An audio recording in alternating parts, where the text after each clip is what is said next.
Do the Bruins have buyer's remorse on trading Brad Marchand?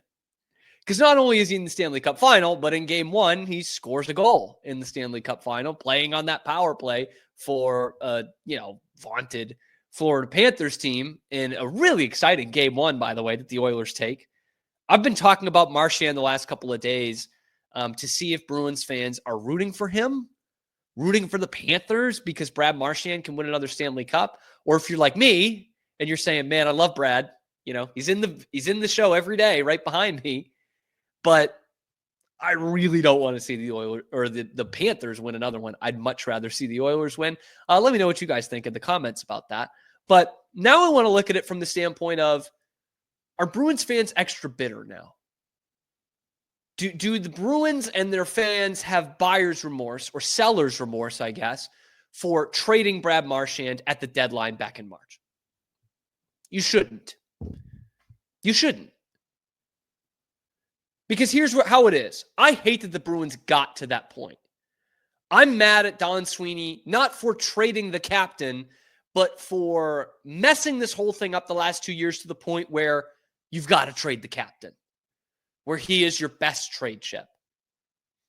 And in some ways, I was annoyed they couldn't come to an agreement on the extension. But to be quite honest with you guys, I actually stood in Don Sweeney's corner for that one. Marchand was looking for what? 7.25? 7.5 over 3 years. AAV of 7.5 over 3 years. To make just about as much as Elias Lindholm is going to do for the next 6 years. And I just wasn't on board with that. On a guy going through an age 39 season for a team that was clearly headed for a rebuild, that didn't make much sense to me. But Marchand's having an awesome postseason, as you thought he might. I think we all believed that him coming to the Panthers was going to be a great fit for him and for their team, a team that we obviously don't very much like here over the last few years. And voila, man, 18 games in the playoffs so far, 15 points, 5 goals, 10 assists, plus 11. It's not bad, man. That is not bad. Scott McLaughlin tweeted out, he covers the Bruins for EI, tweeted this out last night. A lot of people thought Marchand was crazy for seeking $7+ million from the Bruins. He bet on himself, and it's almost certainly going to pay off financially. Because that was in response to a report from Chris Johnston saying Brad Marchand will have plenty of teams interested, some willing to offer $8 million per. Panthers unlikely to be able to keep him. Yeah, that doesn't surprise me. But I'm still sticking in Don Sweeney's corner on this one. Not for pretty much every other decision that he's made. But look where the Bruins are at right now. You really thought keeping Brad Marchand at that kind of cap hit, even with the extended cap, even with the inflated cap, was going to make a difference for this team? He's going to get $8 million a year from somebody for a 3-year deal, from a contender, from a team that's ready to win, and will be willing to overspend, because that's what that will be, an overspend on a, 37-year-old guy. And I don't think, Marchand is still an effective player. He can still play both special teams. The goal he scored in game one of the final was a power play goal on the second power play unit for the Panthers.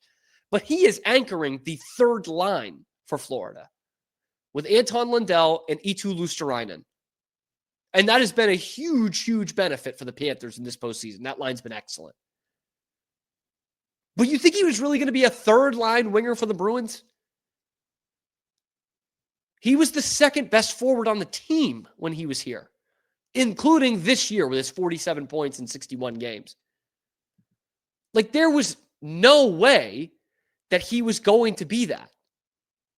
Like, there was no way that was going to be a good thing for the Bruins in their rebuild. And do I think he's a good captain? I think probably. I think he's, been around a long time. He's been under some great captains. But the proof is in the pudding in that there has been major leadership issues with this franchise the last year and a half. And that goes to the locker room, to the head coaching position, to the front office, to the ownership.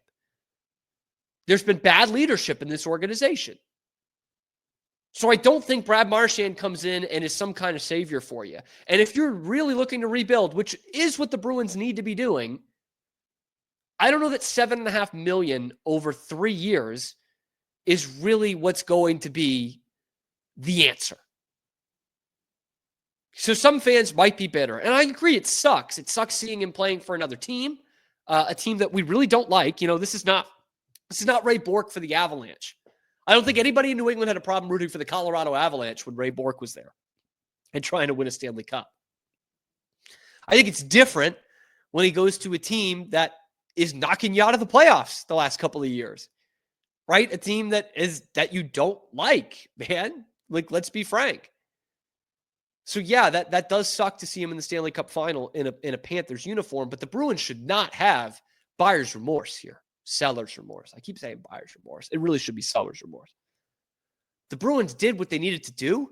I hate that it got to that point. Like, again, if you look where they were at 2 years ago, even with some impending retirements, you would think that the Bruins would be in a spot that you could give Brad Marchand that kind of deal that he was looking for and not be totally screwed. But you screwed yourself on the Elias Lindholm contract. You let Jake DeBrusk walk and didn't bring in anybody to replace him. The jury is still out on the Nikita Zadorov contract. I thought he was pretty solid the second half of the season. And I think there's a leadership for this team. But I think the jury's still a little bit out on that one. You've had bad contracts. You have let guys walk that you've not been able to replace. And you have no draft capital and no prospects. So Brad Marchand does not help that situation. As much as I love Brad Marchand. And you know what? If you can bring him back for 3 years and $5 to $5.5 million a year in this offseason, let's do it. Fine. Make him the captain again. But let's be honest. You guys really think that's going to happen at this point? You really think Brad's going to settle for 5.5? You don't think he'll go reunite with his buddy Butch Cassidy out in Vegas? Make 8.2 a year? No taxes? You don't think he'll do that? And shit, if we're being honest, if he's going to take a pay cut, you know what he's going to do? You know who he's going to sign with if he's going to take a pay cut? The Florida Panthers. Who's got a better chance at winning the next couple of years? The Panthers or the Bruins? Let's not kid ourselves here. I don't think there's any chance Brad Marchand comes back. And that's going to be sad for a lot of people. It sucks that you had to trade him at the trade deadline for a guy who's going to have his number in the rafters and that he's going to win the Stanley Cup with another team that you really don't like.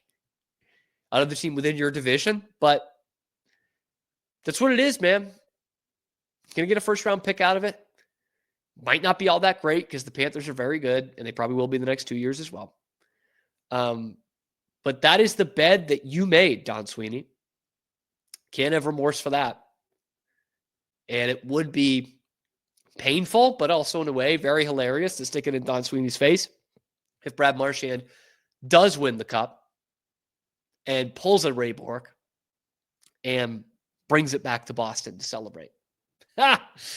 Ooh, mama, that would be something. But again, like, let's be honest with what Brad Marchand was for this team this year. He was the second best forward on the team behind David Pastrnak, and there really wasn't there was a huge gap between Pastrnak and Marchand and a bigger gap between Marchand and Geeky, who ends up scoring 30 goals. But let's not get this twisted, man. He had, 47 points, I said, 47 points, 20 goals again, as he does every year. He's a -8 player. He wasn't the same power play player that he was. Still a pretty decent penalty killer, but not exactly getting Selke votes anymore. He fits in well with the Panthers because he's like the 8th best player on that team. Right? Like, they're not asking him to be forward number 2. Okay? Like, it's Tkachuk and Barkov and Reinhart and Bennett. And he fits in well, Marchand does, with a couple of third-line depth pieces grinders. Luosterainen and Lundell, who, again, have been great for that Panthers team. So he's somewhere between Sam Bennett and Evan Rodriguez on the pecking order for Panthers forwards. And that's not even getting into defensemen. He's like the 10th best player on that team. And at this point in his career, that's probably what he should be. Like, because that means you're a good team. That means you're competing for a Stanley Cup. If Brad Marchand's your 8th or 10th best player. So that's where he fits right now. But to bring him back for a rebuilding Bruins team with a new coach, like you're running back kind of that old guard. To me, it just doesn't feel like it makes sense. So I understand why a lot of Bruins fans are, having that feeling of like, man, we never should have let him go. Boy, the Bruins are really, really sitting in it right now, egg in their face that Brad Marchand's in the Stanley Cup final. It's like, yeah, I mean, what else were you going to do? It sucks that he's going to get his 1,000th point with another team, but like that's what this is, man. That's the business. And Brad Marchand wasn't going to give you much on this team, even though he's still an effective player. There wasn't much of an impact he was going to have going forward with the position that the Bruins are in right now. Well, let me know what you guys think. Do you have seller's remorse that the Bruins traded Brad Marchand? Let me know in the comment section below. Be sure to like the video, subscribe to the channel. We're on the path towards 4,000 subscribers. We're talking a lot of Bruins and a lot of Boston sports every weekday here on YouTube, live every day at high noon Eastern time, and then wherever you get your podcasts as well. Check out the other videos on the channel. We talk a lot of Bruins, talk a lot of Red Sox, Patriots, and everything else.